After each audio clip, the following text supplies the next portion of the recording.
We're going in the diamonds. Sovereign sir, I did not well, I meant well.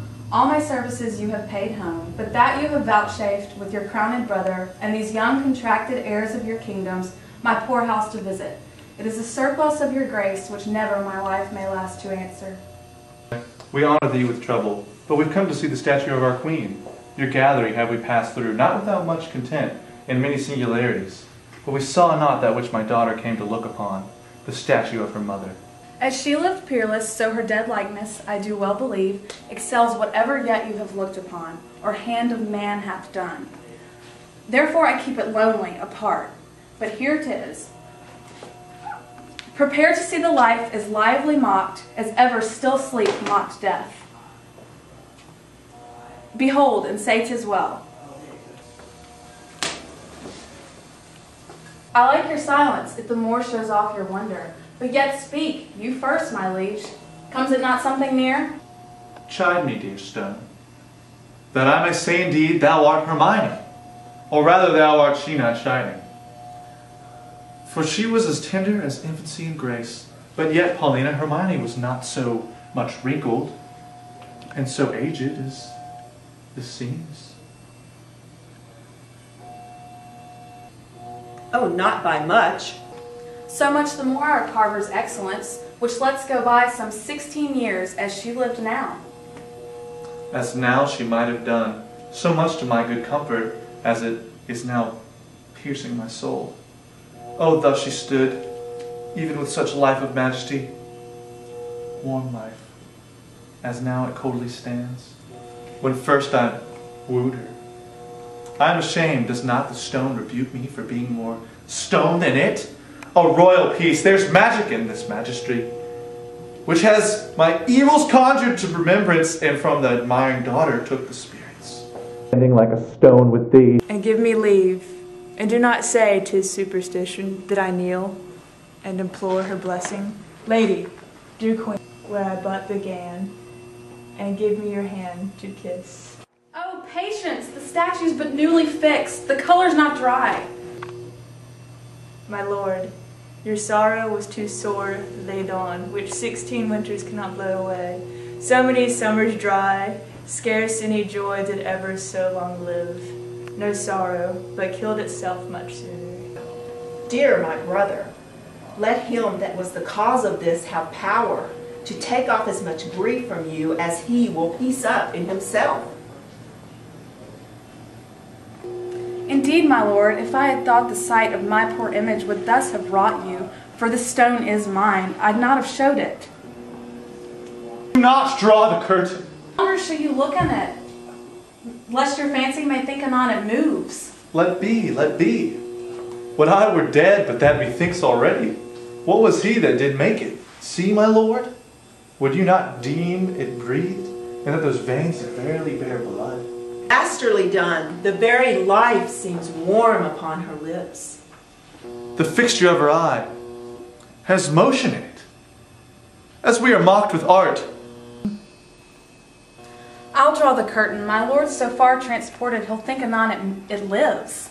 O sweet Paulina, make me to think so 20 years together. No settled senses of the world can match the pleasure of the madness. Let alone, let alone. Or stirred you, but I could afflict you further.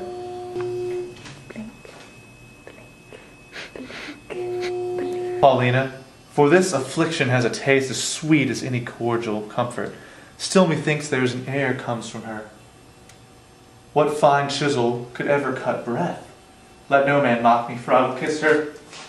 Good my lord, forbear. The ruddiness upon her lip is wet. You'll mar it if you kiss it. Stain your own with oily painting. Shall I draw the curtain?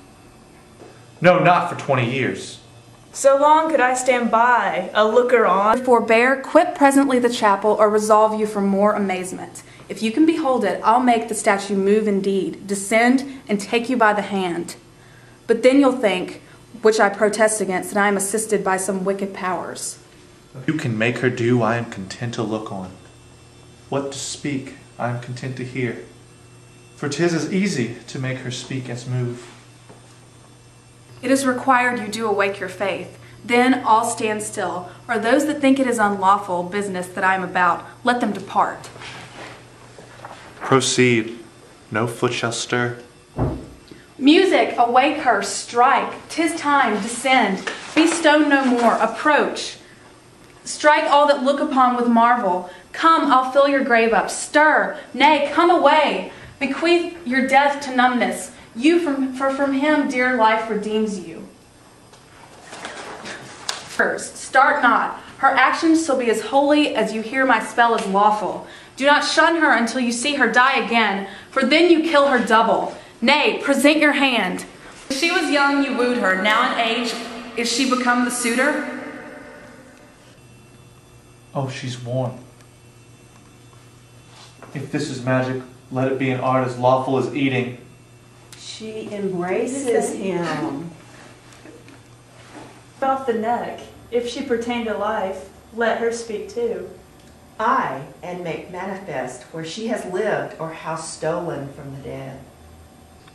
That she is living, were it but told you, should be hooted at like an old tale. But it appears she lives, though yet she speak not. Mark a little while. Please you to interpose, fair madam. Kneel and pray your mother's blessing. Turn, good lady, our Perdita is found. You gods, look down, and from your sacred vials pour your graces upon my daughter's head. Tell me, mine own, what hast thou been preserved? Where lived? How found thy father's court? For thou shalt hear that I, knowing by Paulina that the oracle gave hope, thou wast in being, have preserved myself to see the issue. There's time enough for that, lest they desire upon this push to trouble your joys with like relation. Go together, you precious winners all, your exaltation partake to everyone.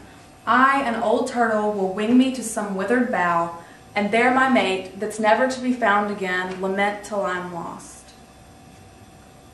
Oh, peace, Paulina. Thou shouldst a husband take by my consent, as I by thy wife is a match and made between by vows, who hast found mine, but how is to be questioned, for I saw her, as I thought dead, and upon her blade the blood did flow. A prayer upon her grave was in vain. I'll not seek far from him. I partly know his mind, to find thee an honorable husband. Come, Camillo, and take her by the hand, whose worth and honesty I right nicely noted and have justified by a pair of kings led us from this place. What to look upon, my brother?